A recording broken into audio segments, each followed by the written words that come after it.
Educational equity is a universal concern because it is foundational to human rights, economic development, social stability, health, and global problem solving. Addressing educational disparities is not only a matter of fairness, but also essential for creating a just, prosperous, and sustainable world. What's the difference between equity and equality? And what is equity in education? What is the difference between equity and equality? Everyone wants to live in a world where all of our needs are met. But there is a difference between treating people equally and treating people equitably. Equality is when everyone is treated the same, but not everyone is the same. Their needs are different, and that's why it's best if they are treated equitably. Equality and equity have the same goal: fairness. What does fairness mean to you? Not all plants need the same amount of water to grow. Cacti can survive on very little, but the lily of the valley needs lots. If we give all kinds of plants the same amount of water, some will drown and some will dry out. But this idea isn't just important to plants. In the classroom, every student is different. Some kids need lots of help from their teachers to master a subject. Advanced students are able to complete tasks on their own, but still need feedback from their teacher. How should teachers divide their time between the two? If they do so equally, the first group of students will suffer. But if they do so equitably, spending a little more time with the students who need more help, the class as a whole will achieve better results. When do you think it's unfair to treat everyone the same? We've heard about the difference between equality and equity and why it's important that plants and students receive enough of what they need to survive and thrive. Which is more fair, treating everyone the same or giving everyone what they need? Educational equity means that each child receives what they need to develop to their full academic and social potential. Equity is about ensuring that there is a concern with fairness such that the education of all learners is seen as having equal importance. Now, what are the key issues to educational equity? Let's find out. I came to America when I was 3 years old. I came in kindergarten, I didn't know any English. I was usually placed in the back of the room, given crayons. Myself, I felt like I didn't belong. Basically, I was mainly on my I own. had a hard time, I didn't know what was going on. Even as a child, it was unfair to me. It felt like it wasn't right. Personally, it was strange and difficult at the beginning. I was never asked, to share what I had. I knew a lot. I mean, when I was sitting there and students were doing, writing numbers or adding and subtracting, I knew what they were doing. I just couldn't be a part of it because I didn't speak the language. And so I felt like essentially I was punished, for not speaking my first language. And it almost made my language something not to be desired.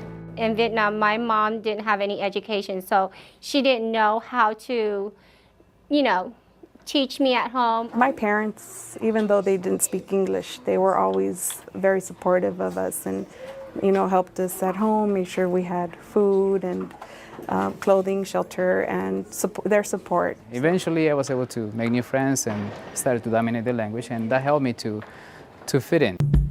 Gender inequality is a profound injustice. It keeps millions of women around the world in poverty.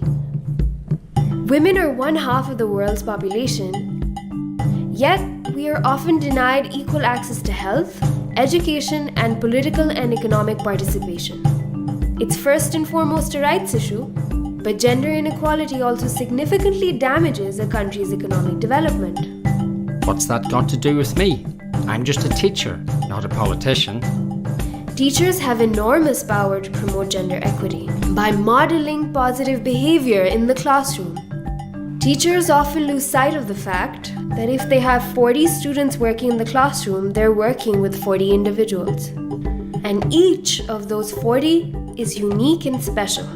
with their own talents and with their own learning needs, and with the potential to be successful and happy if permitted and helped to be so. However, instead of seeing diverse individuals, many teachers simply see 20 males and 20 females. And when teachers think of children only in terms of their gender, they start to make all sorts of assumptions about them, about what they like, what they're good at, and even what they should end up doing when they leave school. I can promise you that neither me nor any of my colleagues ever go into a classroom intending to discriminate. So how does it happen? Maybe gender bias can be so deeply rooted within us that we don't even recognise it. She's right, you know.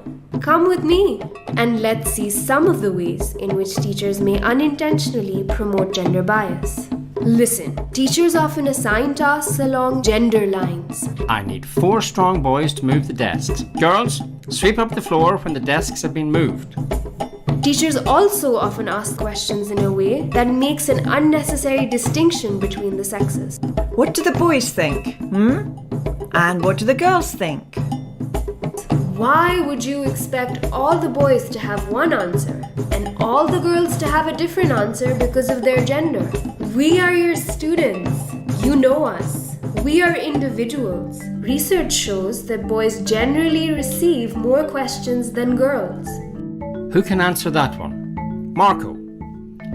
Teachers often encourage students to believe that certain emotions are unacceptable for one gender. Stop that loud laughter. It's not ladylike. Okay, we get it. We get it. Now, how about giving us some advice to help us change our behaviour? Encourage both genders to recognize that their adult lives will probably include work, parenting, and housework. Make sure your expectations are the same for all your students. Both boys and girls can succeed at math, science, language, art, and sport. Actively integrate groups of students by making sure boys and girls sit together in mixed groups. Remember, when you ask a question, boys are more likely to call out or raise their hands to volunteer answers. Girls tend to spend a few seconds thinking quietly to themselves. So after you ask a question, allow 3 to 5 seconds before calling on a student to answer. This means both boys and girls will be ready to answer. Being aware of our own gender bias and amending our behavior isn't easy. It needs us to embark on a process of reflection and change. Why not try working through our gender bias checklist? Reflecting on its questions, you'll find it helpful. Never forget how much children learn from your example.